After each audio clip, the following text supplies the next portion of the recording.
Boa noite, irmãos. O desafio agora é ficar acordado, não? Então tem um desafio aí para vocês.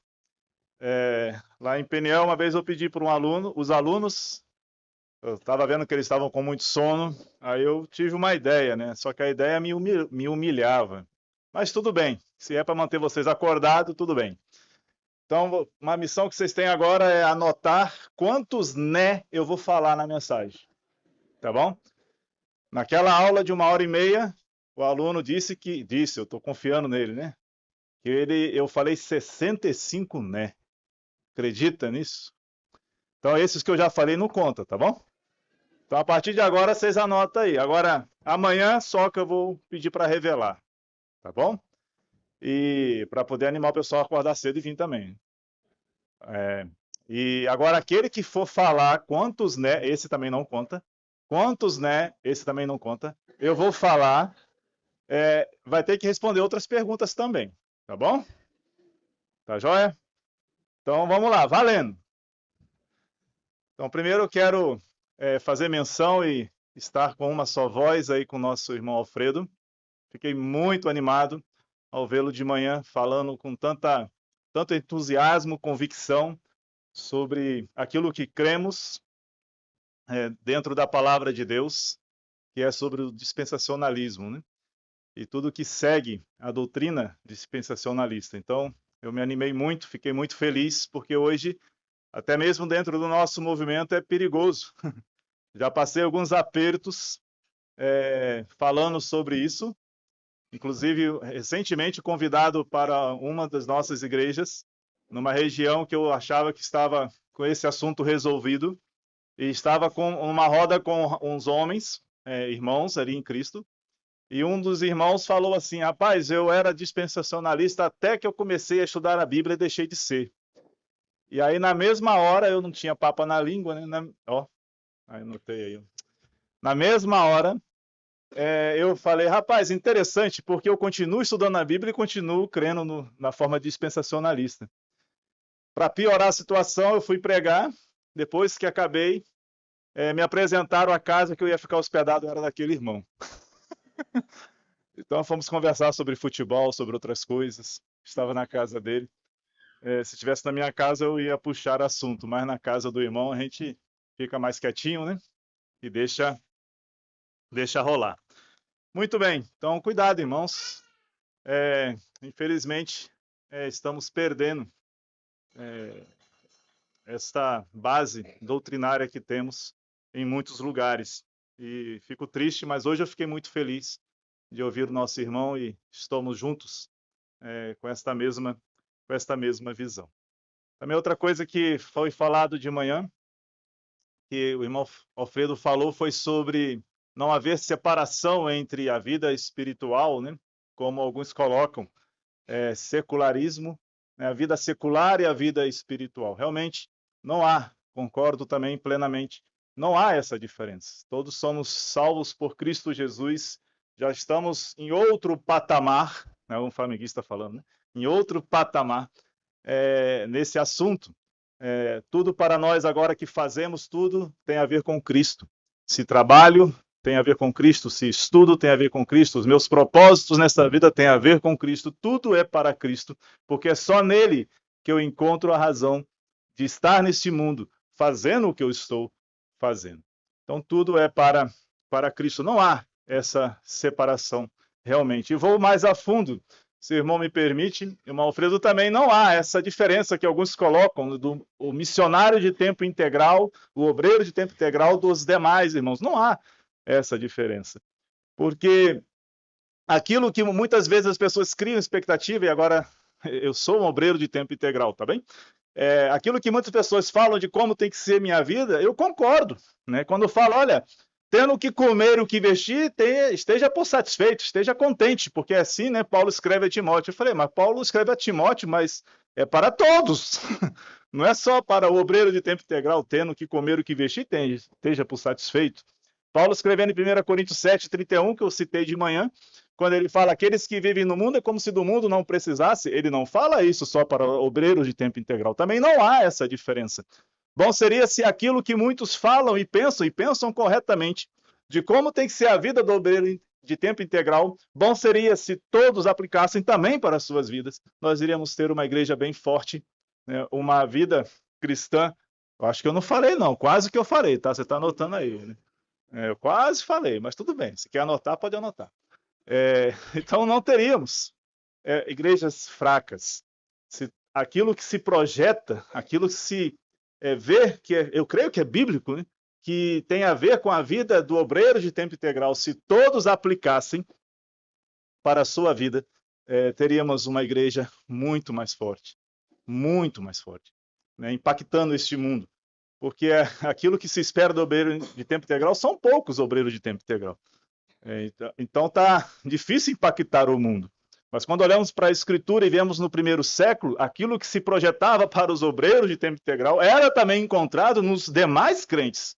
E por isso a igreja, no primeiro século, alcançou o mundo de sua época. Porque aquilo que se projetava para os obreiros de tempo integral, biblicamente olhavam e via que deveria ser a vida deles, também os demais absorviam e entendiam que também tinham que ser a sua vida. Tá bom? Então vamos agora para o nosso texto, Colossenses capítulo 4. Vamos analisar esse texto. Estamos aí nesse primeiro tempo, falando do que eu sou. Uma das perguntas que a comissão me fez, o que sou, e ligar isso a missões na prática, fazendo missões na prática. Foi assim que a comissão me passou e estou tentando seguir fielmente o que me passaram. Então fala o que sou, tendo então uma missão, visão correta, missão na prática, tá bom? Aí você pode pensar assim, mas como eu vou, como é possível numa vida agitada como eu tenho? Você não sabe, missionário, você é sustentado pela igreja, o corpo de Cristo, então você pode se dedicar 100% do seu tempo. Lembra que eu falei que não é para haver essa diferença? Você também tem que dedicar 100% do seu tempo naquilo que você faz para o Senhor. Tudo bem, eu entendo que eu estou numa certa vantagem, porque, de certa forma, eu recebo do corpo de Cristo, né? Vivo de ofertas, do corpo de Cristo, Deus move os corações, eles me sustentam e eu estou servindo ao Senhor. Tudo bem, eu posso até entender que eu tenho que dedicar mais tempo realmente para estudar a Bíblia, para pregar e etc., e aproveitar mais oportunidades. Eu não discordo disso. É claro que a responsabilidade é maior. Mas os demais não estão agora imunes, ou não podem pensar que também não tem esta mesma responsabilidade de viver 100%, mas é dentro do seu 100%, naquilo que você faz, você deve viver para o Senhor. Mas aí volta a pergunta, como eu vou ter então envolvimento em missões na prática? Como eu vou viver missões se eu tenho uma vida profissional muito agitada, sou muito ocupado? Eu quero ver com os irmãos nesse texto a resposta de como você pode ter um envolvimento em missões na prática, mesmo com a sua vida tão agitada. E no capítulo 4, versículo 2, diz assim, no versículo 2 diz, perseverai na oração, vigiando com ações de graça. Perseverai na oração, vigiando com ações de graça. Então, como eu posso ter um envolvimento com missões na prática? Primeiramente, em me envolvendo intencionalmente, intensamente, diariamente com o Senhor, através das minhas orações. Não se faz missões sem se envolver com o Senhor Jesus Cristo, sem primeiro estar com Ele, sem primeiro andar com Ele. Os discípulos, eles estão com Cristo diariamente, eles falam com Cristo diariamente, eles escutam o Senhor diariamente e acatam tudo aquilo que o Senhor fala aos seus corações diariamente nesse relacionamento. Esses são os discípulos. O contrário disso é apenas multidão, como eu falei de manhã. E o que você quer ser? Multidão? Multidão busca os seus interesses. Discípulo busca o interesse do mestre. Discípulo busca o interesse do outro. Esse é discípulo de Cristo Jesus. Multidão sempre vai procurar os seus próprios interesses. Então, como eu posso me envolver em missões? Primeiro, você tem que se envolver com o Senhor Jesus Cristo. E isso fazemos com as nossas orações, mantendo-se firme numa vida de oração, uma vida onde se mantém um constante e intenso relacionamento com o Senhor. E como manter esse canal aberto? É interessante que o Senhor nos fez para nos comunicar. Nós temos que nos comunicar. O homem se comunicava com Deus originalmente, mas o pecado os separou, mas o homem continuou se comunicando. Como o Alfredo muitas vezes falou aqui, sabe com que o homem continua se comunicando? Ele continua se comunicando consigo mesmo, com seu coração. Ele fica dialogando, escutando o que seu coração fala, aquilo que ele sente e ele está fazendo. Ele está constantemente em diálogo. Mas o cristão, agora que teve o seu contato, a sua ligação novamente com Deus feita, ele tem que falar com Deus, não é com o seu coração. É com Deus que falamos. E como vamos manter firme uma vida de oração? No versículo 2 ainda fala que tem que ser vigiando com ações de graças. Então, para eu me manter motivado numa vida de oração, eu tenho que sempre ser relembrado. Os motivos pelos quais eu tenho que dar graças a Deus por tudo que Ele é e faz na minha vida. Então, na oração é preciso ter o devido espaço à gratidão por tudo que Deus é, por tudo que Ele faz, por tudo que Ele fez e fará na minha vida. E assim estou sempre motivado a orar. Então, assim eu vou mantendo o meu envolvimento com missões, me envolvendo diretamente com o dono da missão, com o Senhor Jesus Cristo. Queridos, a obra missionária ela é muito vasta, muito vasta. Há muitas opções, muitas formas de se envolver. E certamente há lugar para você, para todos nesta obra do Senhor. Todos, há lugar para todos e todos são importantes na obra do Senhor. O Senhor Jesus disse em Marcos 16:15, ide e pregai o evangelho a toda criatura. Isso é para todos os crentes. Todos os crentes têm alguém próximo de si. Então você tem que cumprir esta missão. Você faz parte desse propósito de Deus. Ele te salvou, agora você tem que cumprir essa missão. Você tem que se envolver nessa missão. Então, e estar fora desse projeto ou desta missão de Deus significa estar fora da vontade de Deus. E alguém aqui gostaria de estar fora da vontade de Deus?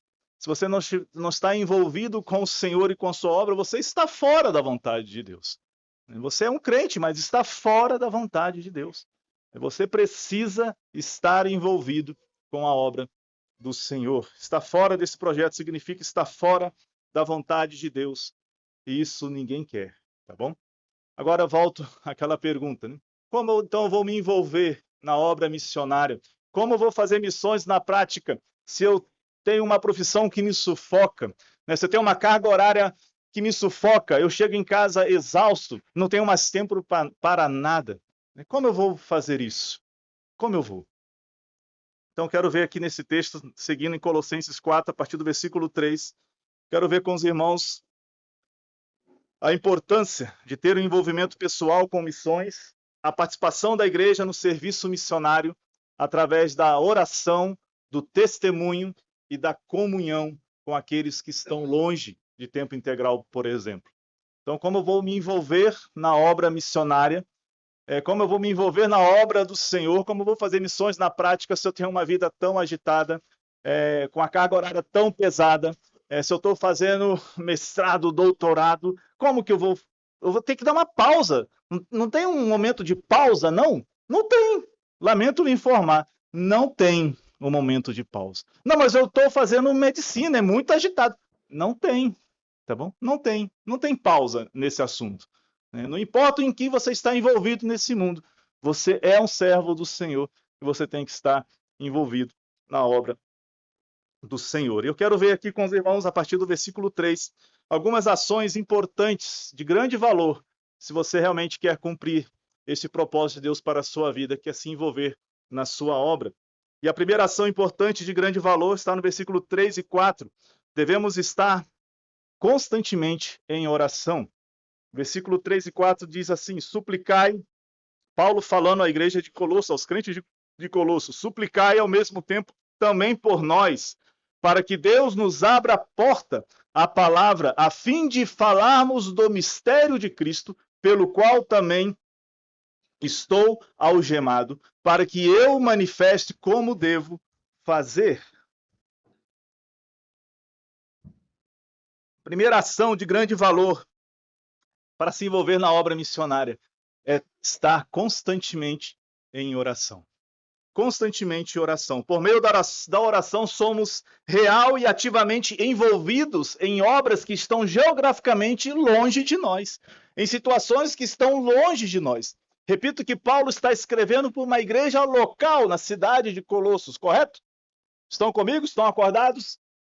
Cidade de Colosso, ali há uma igreja, ali há crentes que se reúnem, como eu vi aqui quarta-feira, que se reúnem para orar, para compartilhar a palavra de Deus e para cantar louvores ao Senhor. E a esta igreja, Paulo se dirige nesta carta, e nesse momento ele pede o que para esta igreja que está geograficamente longe dele? O que ele pede? Orai por nós. Orai por nós. Então, por meio da oração, somos real e ativamente envolvidos, né, em obras geograficamente distantes de nós e de nossa realidade. Você deseja realizar algo grande na obra do Senhor? Ore. Você quer realmente fazer algo que seja relevante na obra do Senhor? Ore. Mas muitos não querem orar pelas necessidades na obra do Senhor ou pelos obreiros. Muitos preferem não orar. Sabe por quê? Certa vez um missionário amigo meu disse que pedindo oração numa igreja, pedindo para a igreja se envolver com a oração e para a igreja orar também por ele, pelos projetos que ele estava realizando. Terminou o culto, uma irmã chegou para ele e falou: eu não vou orar por você. Eu falei: é mesmo? O que eu fiz de errado? Por que você não vai orar por mim? Eu sei muito bem onde você quer chegar com esse negócio de oração aí. É mesmo? Fala para mim, então, o que eu quero chegar? Vocês falam para a gente orar. Sabe qual é o problema? Que a gente começa a orar por vocês e daqui a pouco a gente está tão envolvido no que vocês estão fazendo que daqui a pouco eu estou lá com você também, daqui a pouco eu quero ir fazer. Mas se Deus tem isso para você, qual é o problema? Se essa é a vontade de Deus para a sua vida, qual é o problema? Então, às vezes as pessoas não querem orar porque não querem estar tão próximo daquilo que Deus talvez tenha para ele e tem medo do Senhor o chamar. Não tenha medo do Senhor te chamar. Tenha medo de estar fora da vontade de Deus. Você não encontrará paz para isso. Agora, é interessante nesse pedido de oração do apóstolo Paulo, aqui em Colossenses 4, versículo 3 e 4, ele pede em sua oração para que a igreja ore para que Deus abra o quê para ele? O que está escrito aí? Suplicar ao mesmo tempo também por nós, para que Deus nos abra portas à palavra. Interessante isso, né? Por que isso? Por que isso? Paulo, você está brincando comigo, não? Você é o apóstolo Paulo, né? Você, onde você chega, você pode abrir a porta que quiser. Você chega chegando. Você é o apóstolo Paulo, você é aquele que Deus revelou os mistérios. Você sabe tudo, né? Deus te separou. Mas parece-me que Paulo não tem esse pensamento de si, né? Ele não pensa elevadamente, além do que convém de si. Porque ele sabe muito bem que esta obra a qual Deus o incumbiu a fazer precisa de uma ação espiritual. E para haver ação espiritual, para haver o mover de Deus, eu não sei te explicar o porquê disso, mas eu só sei dizer para você que Deus pediu que nós orássemos. Deus pediu para que você ore por aquele que está fazendo a obra nesse momento. Portas precisavam ser abertas para o apóstolo Paulo falar. E sabe quem é o responsável para que aquela porta fosse aberta? Esta igreja. Que talvez se reunia, não sei qual dia, mas se reuniam e oravam e pediam a Deus: Senhor, abra portas para o apóstolo Paulo. O apóstolo Paulo, ele sabia que não cabia a ele abrir portas, mas ele queria entrar nas portas que Deus iria abrir. E Deus iria abrir as portas ao ouvir o clamor da igreja. Me parece que é assim. Eu não consigo te explicar mais do que isso, mas me parece que é assim. A obra do Senhor se faz pelo missionário que está lá, mas aquilo que ele está realizando lá é fruto de resposta das orações daqueles que estão aqui. Você quer se envolver com a obra do Senhor? Você quer fazer missões na prática? Comece a orar. Comece a orar. Mas aí me espanta, né? Alguns jovens que chegam, querem fazer a obra do Senhor, querem se envolver na obra do Senhor, às vezes chegam no seminário, mas aí como é que era a vida dele? Nem na reunião de oração ia. Não participava de nada. Mas quer fazer a obra do Senhor, porque foi numa viagem, está muito empolgado, viu uma grande ação a ser feita, uma grande necessidade, ele quer se envolver. Então volte aqui, ó, sente aqui, comece aqui, na igreja local. É aqui que você vai se desenvolver. Então Paulo precisava que portas fossem abertas e os crentes participavam intensamente dessa obra. Mas não somente pela porta aberta. Olha o que mais Paulo fala, e ele pede que a igreja orasse por ele. Na sequência do texto diz, a fim de falarmos do mistério de Cristo, pelo qual também estou algemado, para que eu manifeste como devo fazer. Não, Paulo, você está brincando comigo de novo, né? Você pede para que eu ore para que Deus abra as portas. Agora você pede para que eu ore para que Deus te ajude a falar do evangelho? Você é o apóstolo Paulo. Você é aquele que nos desvendou, que Deus revelou os mistérios, o Cristo em vós, a esperança da glória futura, como ele fala em Colossenses mesmo. Mas parece que Paulo entende que precisa que a igreja orasse por ele, que os irmãos orassem por ele. Paulo precisava apresentar o evangelho, falar do mistério de Cristo. E os crentes participavam intensamente desse momento no ministério dele, do que falar e como falar. A oração se faz necessária porque o evangelho, Paulo sabia disso. A oração era necessária porque o evangelho não é apresentado de forma convincente com a oratória ou o talento do pregador. O evangelho é o poder de Deus. É o poder de Deus. Me parece que Paulo entendia isso perfeitamente. Eu não vou ganhar ninguém, convencer ninguém com o meu talento, com a minha oratória, com o meu poder de persuasão, com o meu jeito de falar. É uma ação espiritual. E eu preciso que os irmãos me ajudem em oração. O evangelho é o poder de Deus e não é o poder do pregador, de forma nenhuma. O pregador deve apenas manifestar o evangelho e para isso ele deve ser sustentado e acompanhado pelas orações. Mas parece que muitas vezes o povo de Deus prefere apenas murmurar e criticar a mensagem do domingo. Aí você vai investigar ou vai perguntar, mas você não gostou da mensagem? Ah, sim, foi muito fraca, foi ruim. Mas a mensagem de domingo, sim. Na segunda-feira você orou, você já sabia que o irmão tal estaria na escala. Você orou por ele. Na terça você orou por ele. Em algum momento você orou por ele que ia pregar? Não, não orei. Então sente e não reclame. Simples assim. Nós devemos participar disso. Com as suas orações, você participa intensamente da obra missionária. Interessante que Paulo ele pede que ore para que ele saiba como falar, quando falar. Interessante também que Paulo, nesse momento que ele escreve esta carta, ele está encarcerado, está em sofrimento. E a oração também é de grande importância para Paulo neste momento. E devemos orar com discernimento.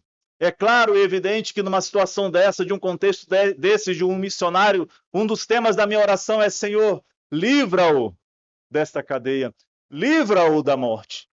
E é claro que esse deve ser um tema das nossas orações, um tema das nossas orações. Mas há outros temas.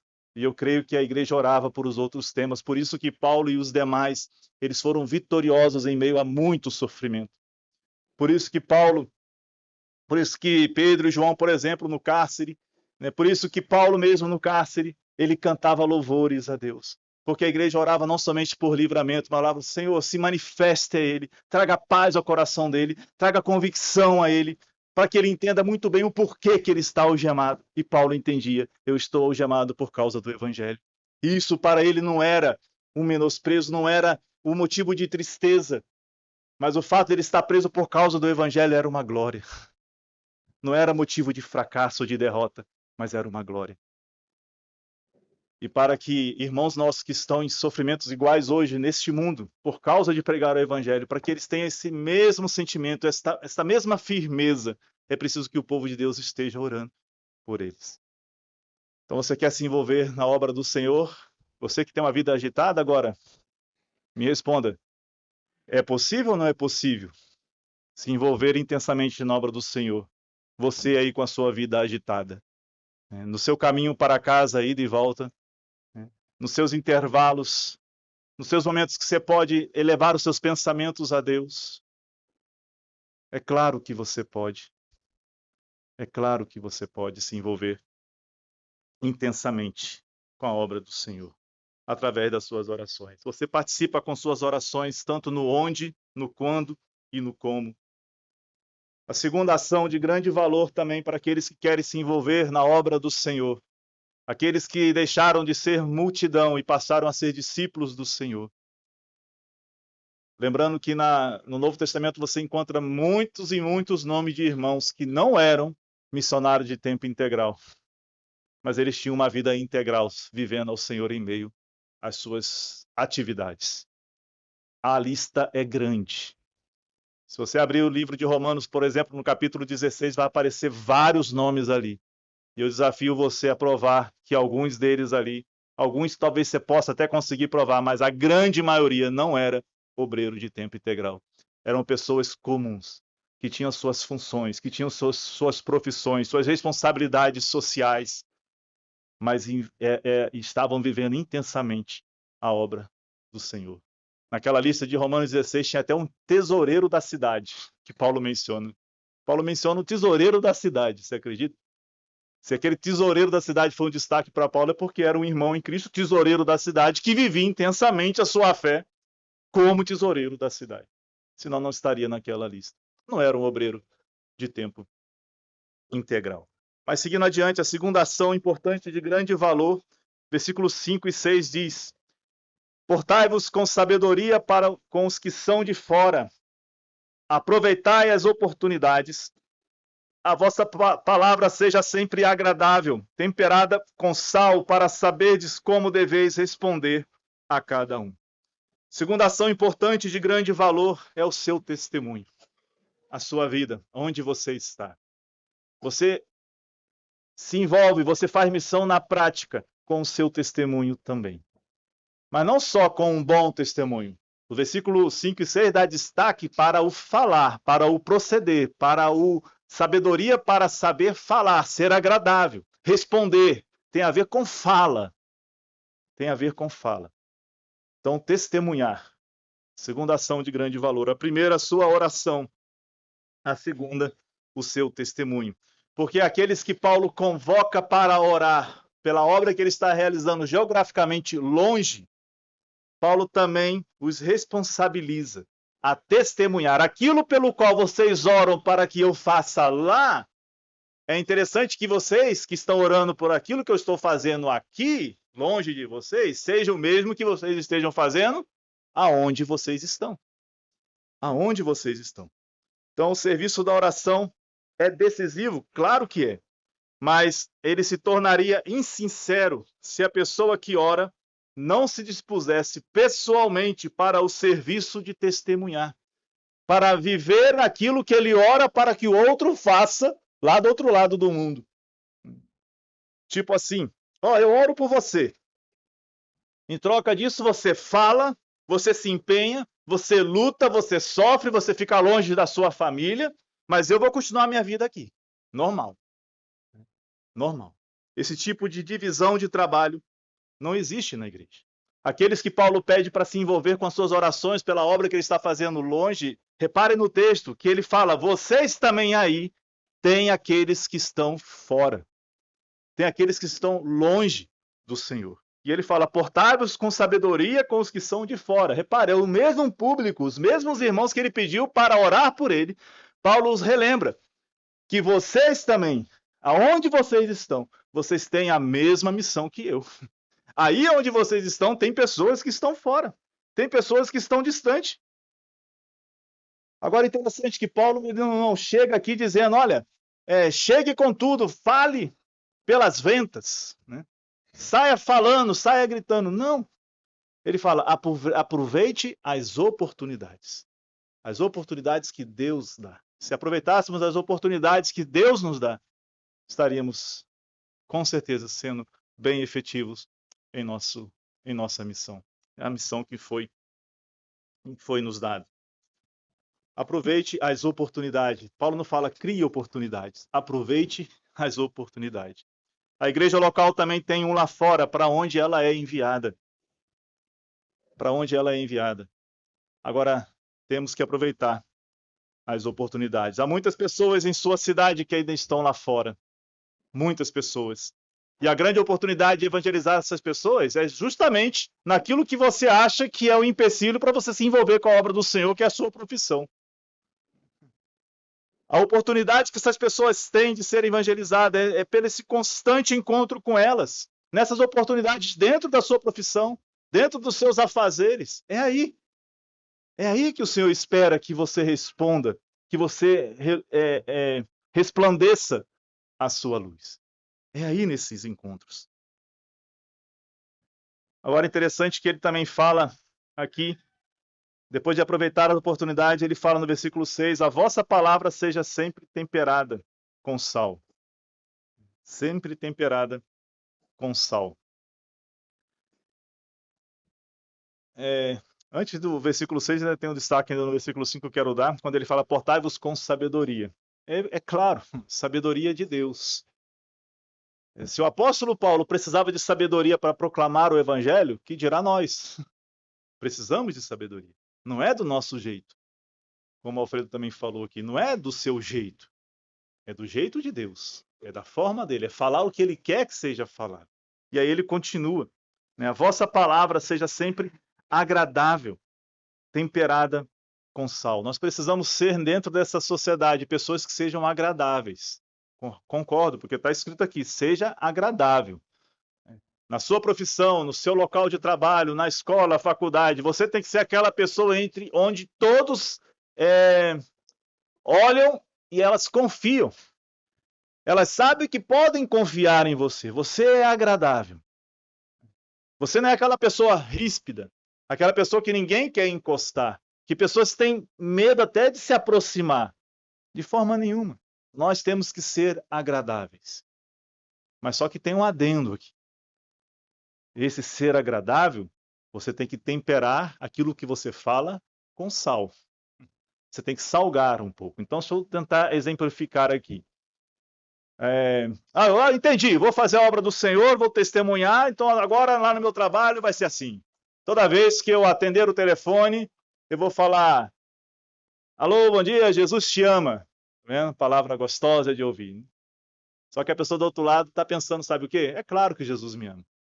Eu sou um bom pai, pago meus impostos de dia, sou um bom cidadão, faço muitas boas obras. Como que Deus não vai amar uma pessoa como eu? Então, muito cuidado. Seja agradável. Mas vamos temperar com sal essa conversa? Jesus te ama, mas sabe onde ele mostrou o seu amor? Na cruz do Calvário. Sabe por quê? Porque você não é tão bom como você pensa que é. Agora a conversa começou a ficar salgada, né?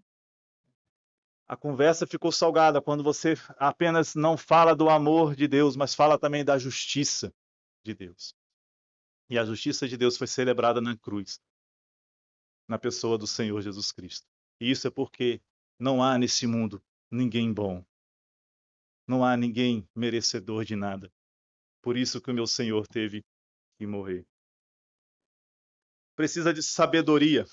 Devemos compreender a situação e a hora certa para o testemunho eficaz. Se não há oportunidade, o melhor é ficar calado. O melhor é ficar calado. Uma frase, em ocasião inoportuna, pode amargurar e endurecer um coração, e na oportunidade certa, abrir e atingir salutarmente o mesmo coração. Busque a Deus sabedoria para falar, porque a hora que você tem que ficar é calado, só assistindo mesmo, mas tem hora que é para falar. E é o Senhor que vai te dar esse discernimento. Por isso que a sabedoria apresentada pelo Espírito Santo precisa mostrar o que falar, como também quando eu devo ficar calado. Estamos numa obra espiritual, irmãos. Ela não é feita da nossa forma. Às vezes dá vontade de falar, mas o Senhor não te deu as palavras. Você não tem aquela paz. Não está claro o que é para você falar. Aí, às vezes, tem momento que é para falar, mas o coração fica, não é a hora. Mas Deus está falando, fale, é agora. Fale, é agora. Precisamos de sabedoria. Então, a primeira ação de grande valor, se você quer se envolver na obra, fazer a obra missionária na prática, ore. A segunda, testemunhe. E testemunhar não é como alguns falam, assim, como é que é? Me ajude, me lembra aí que me faltou a memória aqui, mas é mais ou menos assim. Alguém corrija aí ou me ajude. Eu vou testemunhar. Eu vou testemunhar e se der eu falo. Como é que tem uma máxima que ensina as pessoas? Como é que é? Pregue com a sua vida. Tipo assim, não dá a responsabilidade que eu preciso falar. Apenas eu cuido da minha vida e vou ganhar pessoas com a minha vida. Com a sua vida você não ganha as pessoas. Com a sua vida você desperta as pessoas a ter interesse para ter uma vida igual à sua. Se você não falar, como é que vai ser o negócio?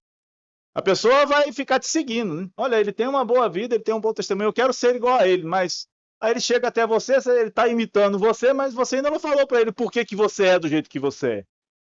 Por que, que você é diferente? Você tem que falar para ele. Quem é Jesus? O que Jesus fez na sua vida? E por que, que você é do jeito que você é? Você precisa falar. Agora eu lembrei de um texto que o Senhor Jesus falou para Paulo: fale e não te cales. Não tem como ganhar pessoas para Cristo sem falar. Você precisa falar. Com o nosso testemunho, nós despertamos, atraímos a curiosidade das pessoas. As pessoas se achegam a nós por causa do nosso testemunho. Mas para serem salvas, precisa ser proclamado o Evangelho. Então precisamos falar, tá bom? Vou adiantar aqui a terceira e última ação ainda. Oxe, caiu um pedaço. Minha Bíblia caiu um pedaço aqui, irmãos. Acho que é de tanto usar esse texto, aí fica assim. Versículos 7 a 9, a terceira e última ação de grande valor, se você quer se envolver na obra do Senhor, fazer missões na prática.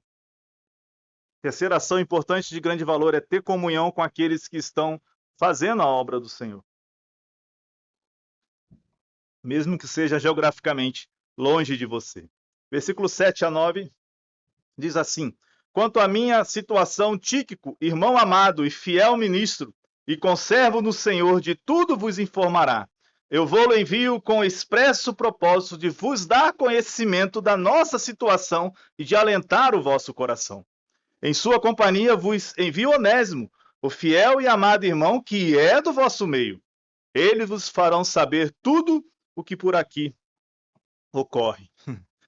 Para manter comunhão, precisa-se de informação. Interessante que o apóstolo Paulo não tinha rede social, não tinha Facebook, não tinha Instagram, e etc, etc, etc. Mas ele mantinha comunhão com as pessoas. Voltando lá no primeiro ponto, sabe o que levava o apóstolo Paulo a manter as pessoas bem firmes em seu coração? Em várias cartas ele cita que ele orava por cada uma daquelas pessoas. Ele orava pelas pessoas. A oração também faz isso. Faz com que nós não precisamos, tá bom, irmãos? Desculpa aí os jovens, mas nós não precisamos de rede social para ficar próximo. Para manter o meu irmão dentro do meu coração. Não é rede social que vai manter meu irmão dentro do coração. Que vai manter o meu irmão dentro do meu coração é a oração, é eu orar por ele.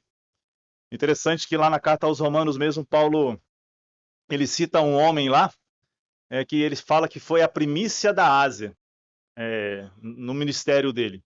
Ou seja, coisa de 20 anos atrás. Ele cita o nome do cara. Interessante, não tinha rede social, nada. Não tinha Google para ficar lembrando do cara para Paulo. Mas ele lembrava desse irmão. E cita o nome dele. Porque ele orava por ele. E assim nós vamos nos manter dentro do nosso coração, o nosso irmão. Mas vamos por outro ponto que a oração já passou, né? Que é a comunhão com aqueles que fazem a obra do Senhor. Então ele fala no versículo 7 a 9, quanto à minha situação, Tíquico, irmão amado e fiel ministro, que conserva no Senhor, de tudo vos informará. A igreja local precisava ser informada, ela desejava informação de Paulo. Agora é interessante que ela, me parece aqui, principalmente no versículo 9, que ela envia alguém da igreja para ir até lá, para estar com esse missionário, para ele trazer as informações. Paulo nem sempre ele tinha tempo. Às vezes as pessoas querem que o missionário faça um grande relatório, né? Um grande projeto de divulgação para que a igreja saiba o que ele está fazendo. Só que às vezes o missionário não tem tempo para isso. Ele está tão envolvido na sua obra que ele não tem tempo. E às vezes é cobrado do missionário, não, você tem que informar, mas me parece que no primeiro século a igreja enviava pessoas também até onde o missionário estava. As pessoas iam lá e passavam tempo com ele, e eles traziam um relatório, não por aquilo que foi lido, mas por aquilo que eles viram. E aqui ele cita esse homem aqui, né, o Onésimo, e ele fala que é do vosso meio. E esse irmão trouxe informação para a igreja de Colosso. A igreja deveria receber muito bem esses irmãos. E eles iam relatar tudo para a igreja. E isso é importante. A igreja precisa saber o que Deus está fazendo neste mundo. Precisa buscar informações. Se não está vindo informação, vocês precisam ir buscar. Porque Deus está realizando grandes obras neste mundo, através de muitos servos do Senhor. E hoje temos muitas facilidades de ir atrás dessas informações. Mas as pessoas às vezes não querem compartilhar essas informações. As pessoas às vezes têm medo de se envolver nessas informações. Não tenha medo. Se você não quer se envolver na obra do Senhor, não ore por ela. Não fale dela. E se afaste daqueles que estão fazendo a obra do Senhor.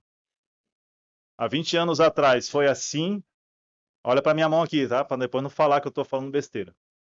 Há 20 anos atrás foi assim que eu me dei mal, tá bom? Eu comecei a andar muito próximo de alguns missionários. Eu tinha lá minha vida, era funcionário público lá, tudo bonitinho, cheio de meus planos. Mas aí cometi a besteira, olha para minha mão, de começar a me corresponder com missionário, com Orkut. Lembra do Orkut? O iogurte, né? Não sei como é que se chamava. Comecei a querer saber muito da vida deles. Comecei a visitá-los, comecei a ouvi-los. Comecei a ler sobre eles. Comecei a andar com alguns. Aí o que eu estou fazendo agora? Agora, há outros que andavam comigo nesse mesmo rumo. Fique tranquilo. Se Deus não tem isso para você, isso vai ficar claro para você. Mas você precisa se envolver. Talvez os mais antigos aqui vão lembrar, né? Que na minha juventude, há 25 anos atrás, não parece, mas eu tenho 48. Não parece. Eu andei por aqui. E eu vinha com alguns outros jovens por aqui. E nós éramos muito juntos, muito próximos. E estávamos fazendo as mesmas coisas, nos envolvendo da mesma forma. Mas apenas eu fui separado para o tempo integral. Os outros estão em desobediência? Não. Não. Estão sendo bênção. Estão sendo bênção. Estão envolvidos na obra do Senhor. São profissionais. Têm a sua vida diferente da minha, mas estão comprometidos com o Senhor da mesma forma que eu. Então não tenha medo de se aproximar. Não tenha medo de visitar. Não tenha medo de ler sobre. Se o Senhor não te tem para esta obra, fique despreocupado. Ele não vai te separar para esta obra, mas para a obra ele vai. Com certeza, ele vai. Quero terminar, então, dando uma conclusão para os irmãos.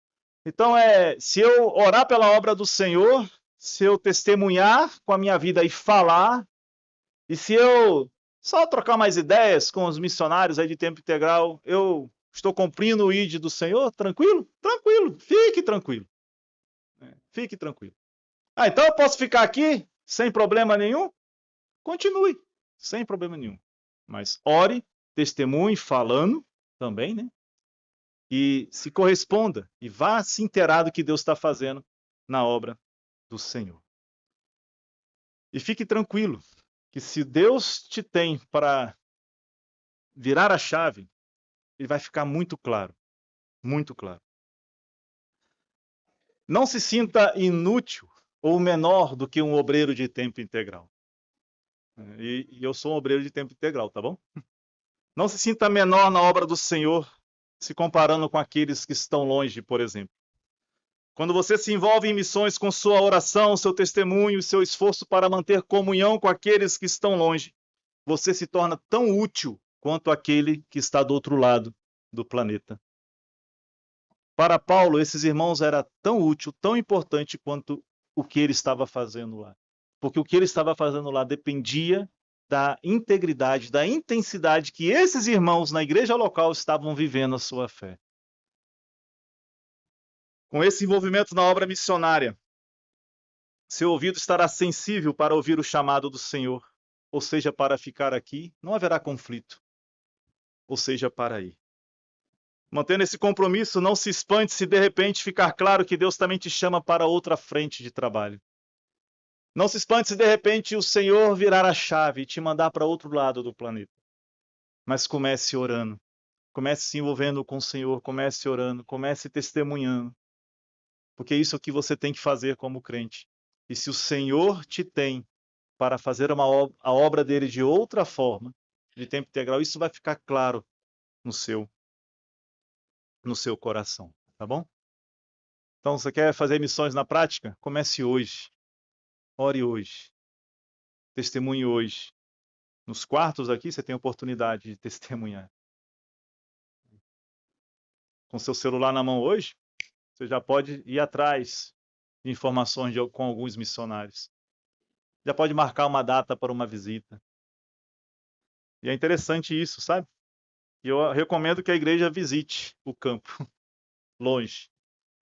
Não para investigar nada, mas às vezes você pode ser surpreendido negativamente.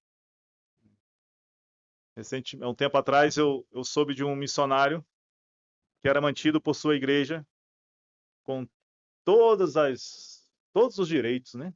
Ele tinha tudo. Só que a igreja, depois de alguns anos, foi alguém visitá-lo lá e descobriu que ele já tinha uma empresa, já funcionava, ele não precisava ser sustentado de tempo integral. Ele só pregava 2 vezes por semana e nada mais. Ele não tinha uma demanda ministerial que justificasse o tempo integral. Então é bom que visite. É bom que esteja presente no campo. Quer se envolver com a obra do Senhor? Quer fazer a obra missionária? Comece hoje. Ore. Testemunhe. E vá atrás de informação. Não quer se envolver? Não ore. Não fale do Senhor. Não se comprometa com a palavra do Senhor. E fique muito longe daqueles até que aqui na igreja local estão fazendo a obra do Senhor. Fique longe.